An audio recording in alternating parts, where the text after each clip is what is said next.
We are trying to kind of model the basic areas of life in accordance to a culture that fosters trust and cooperation. So you see that actually many of the myths about human nature that we have been kind of that we've been internalizing in this dominant culture, that they are simply not right.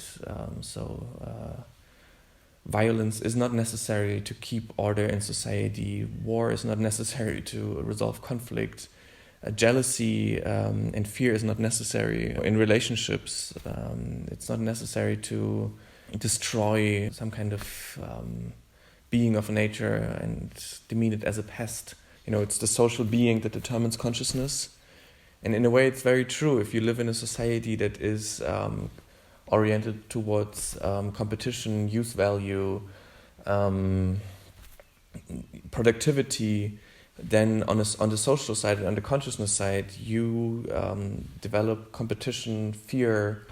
You live a very contracted and disconnected, alienated way of life. But if you create conditions that are oriented towards cooperation, towards trust, towards actually unfolding and finding back the meaning for which we are here in life, you see that people develop very different forms of behavior. So people, when they have the possibility to show themselves truthfully to one another and to see the other and to see themselves in the mirror of the other, if those people are part of a trusting community, they will support each other.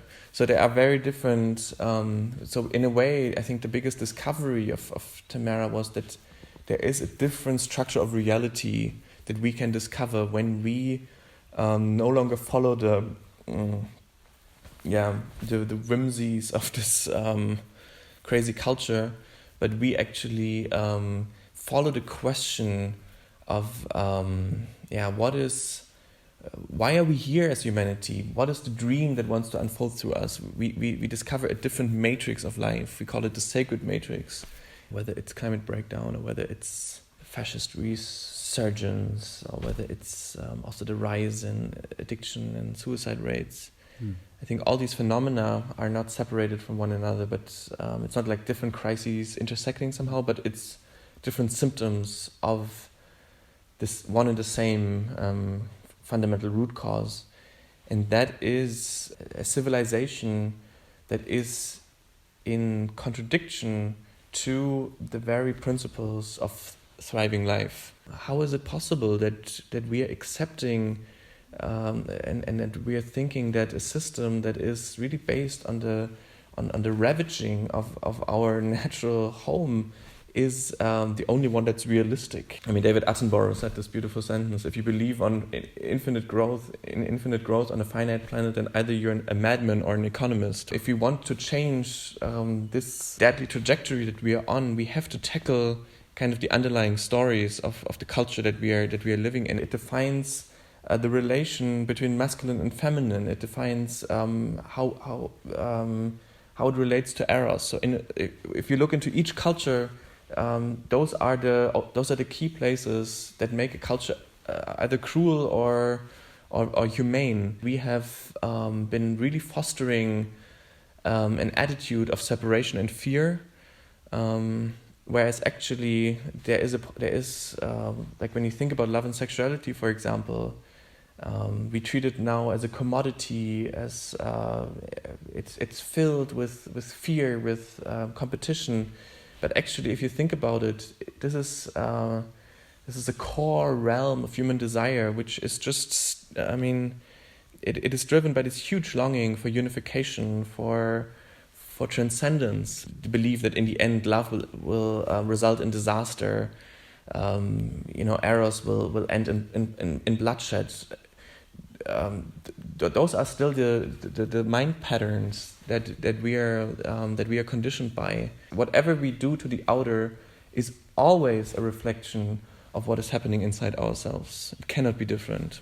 It could be a moment of huge creative liberation where people can actually ask the question, what do I want to do with my life? Like the whole digital revolution is actually, I see it as a precursor to a spiritual revolution. I mean, Alan Watts put out this sentence where he said technology is only harmful to the degree that it is not developed from a space of unity.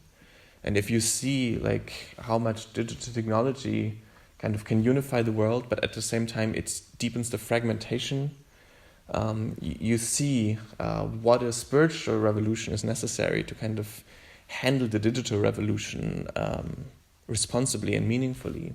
The moment when two people fall in love because they have seen something in the soul of the other, I think a robot will never be able to come to this point, because this is when the depth of one divine spark meets the depth of another one. And with all our